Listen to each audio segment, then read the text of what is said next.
Today, what we're going to talk about is controlled growth. One of the things James Seckman mentioned in one of his interview videos was that we need to control our growth.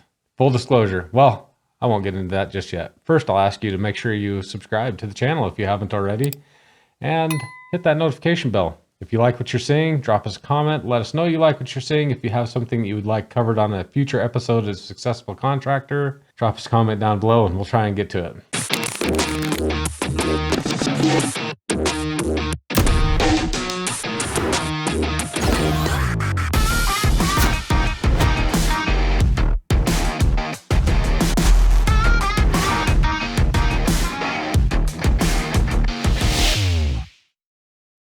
So controlling growth as we grow our construction businesses is extremely critical, and that is because we need to manage the resources that we have available to us. And those resources can be human resources as well as our capital resources. Now, full disclosure, this is one of those areas that I probably have a little bit of room for improvement on in our own company. I'm one of those people, when somebody asks me, well, exactly how big do you want to get? I'm like, I don't know, is there a limit? Are you trying to cap me? Because I don't want to be capped. There are people who get into the business and they decide early on exactly how big they want to get. And for me, the sky has always been the limit. It wasn't how big I was going to get. I wanted to see how big I could get. That creates unique problems. And is one of the big reasons that we had problems in our earlier fence company. I'll tell you some of the problems that we experienced and what caused our growth to be so erratic. So in Olson Fencing, we started a fence company from the very bottom. We had no company before that. We were working other jobs and we slowly built it up. Now I say slowly, the banks would probably disagree with the word slowly. I think year one we did working part-time jobs. We did $200,000. In year two, I said we were going to do $500,000 and they all poo-pooed me and said, "No, there's no way you'll do that." And we just decided to go ahead and prove them wrong and do $500,000. And then in year three, I had somebody tell me that, "Oh, there's no way that you're ever going to do $1 million in year three." And I had to prove them wrong. And so that's what we did. So it was exponential growth every year. The problems that created is that we, having started from nothing and not having any business experience whatsoever, we didn't have the financial tools to be able to manage that growth to the best of our ability. We didn't even really know if we were being profitable through all that growth. And that's really scary looking back on that. Had we known more about the financial side of the business, we probably would have been much better off even today. I would say that we outpaced our capital, especially in fourth year in business is when we started doing some prison work. And that was after, in our third year, when we did the largest project that we had ever done, and that was 8,000 feet of chain link. We didn't really have a line of credit. We had no way to carry that project. And when people wanted paid, we didn't have the way to pay them. We were not ready to be out retainage, which they were holding 10% of every payment that they made to us. And we were having to wait a long time to get paid. So we weren't really ready for those things. So we needed capital that we didn't have in the company. One of the things I will say that we had going for us was there was two of us. A lot of people start a company and it's only one person. With us, we had two people that could run crews. So at our very worst, we could go hire inexperienced fence builders, and there was two people that could build fence. Not only that, my parents had the foresight to have 4 boys. And so there was 2 younger brothers that could kind of supplement our human resources.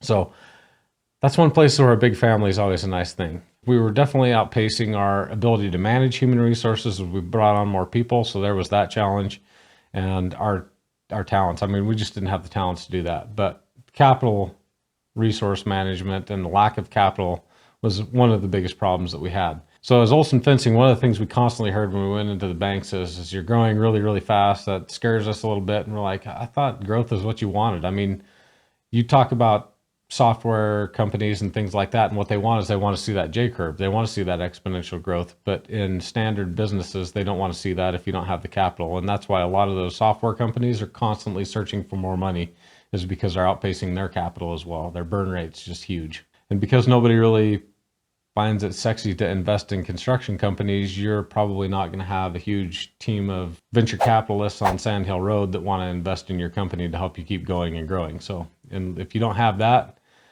you got to watch how fast you grow so that you don't outpace the capital.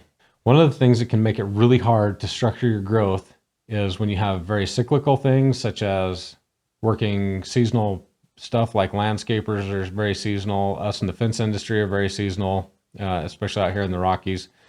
And that can make it difficult.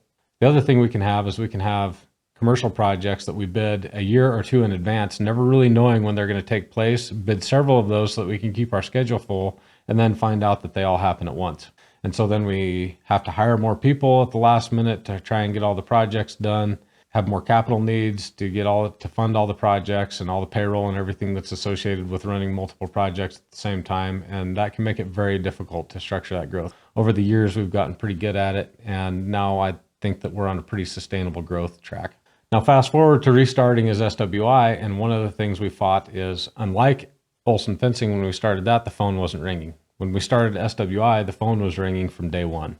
So instead of out of the gate doing $200,000 as Olson Fencing, we started off out of the gate doing almost $2 million a year with zero resources. After having just been through a bankruptcy, we went through a liquidation auction where they sold all of our equipment with the exception of a couple key pieces. We had 2 trucks, a couple key pieces of equipment that the bank allowed us to keep and wrote us a loan for. This is really bad, and this is going to be a tale. This is a tale of woe. This is what not to do ever if you can possibly avoid it.